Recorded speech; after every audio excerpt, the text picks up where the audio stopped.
Hello, my name is Voya. I am the creator of Solar Explorer New Dawn.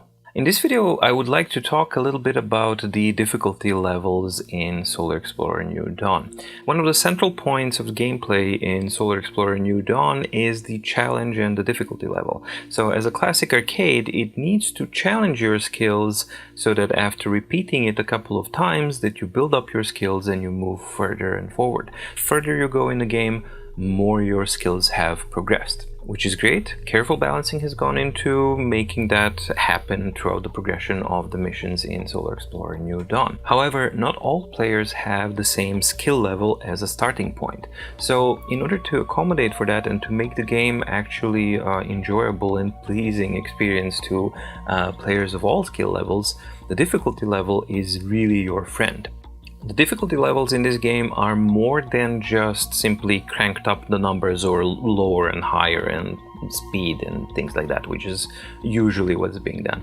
And the difficulty levels have been carefully balanced and they affect health, fuel consumption and all of these things that make a traditional difficulty level function, but more importantly, because it's a physics simulator, the physical model of your lander and the environment, they behave differently from difficulty level to difficulty level. So for example, on easy, it will be far more forgiving.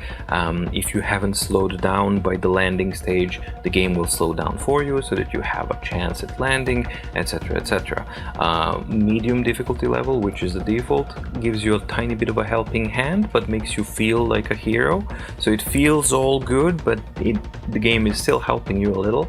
The hard is the, all brakes are off and you have the full physics model, and when you make a mistake you have to own it or you crash it. So basically that's how that goes. And there's a deadly difficulty level, but more on that a little bit later. So where do you find these difficulty settings? Well, obviously on the main menu, in the settings, upper left corner, that's the first setting that you'll see, and you can choose from 4 difficulty levels: easy, medium, which is the default, hard, and deadly.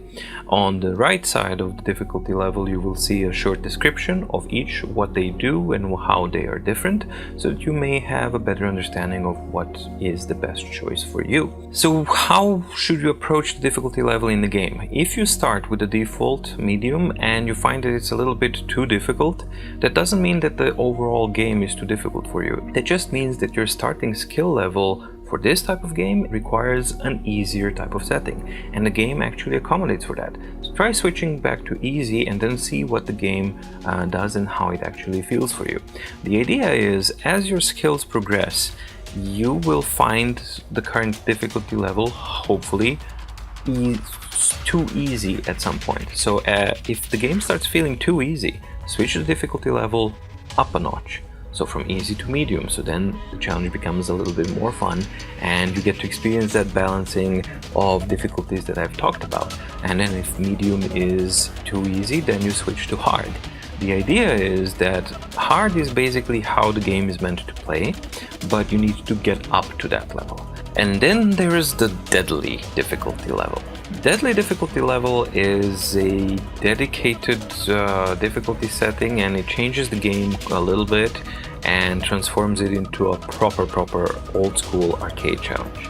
There are no meteor helper lines, the physics model is unforgiving, fuel and damage and all of these things are far more realistic, and the vibrations affect you in a different way, the heat affects you in a different way. It's all ramped up. Don't try and just start off at the deadly difficulty level, it may be a little bit too hard.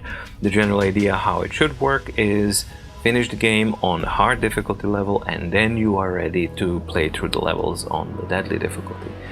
Incidentally, the most valuable achievement in the game is to finish all the levels in the game on deadly difficulty level, and it's worth the most points. And I think it's deservedly so, because it's really hard, but so much fun. It's a pure adrenaline rush, and I actually loved testing that part and testing that achievement the best. It was so much fun. Even after months of developing and playing it, that one still really kicked the spot. Consider subscribing to the channel so that you can get all the latest videos and tips and tricks about the game, and how maybe you can overcome a certain challenge that you are facing or anything like that. If you have already purchased the game, I really appreciate that, and I hope that you're enjoying it. If you don't already own the game, please consider buying it. It's available for pre-order now on iOS App Store for iPhones and iPads. Launch date is on May 20th.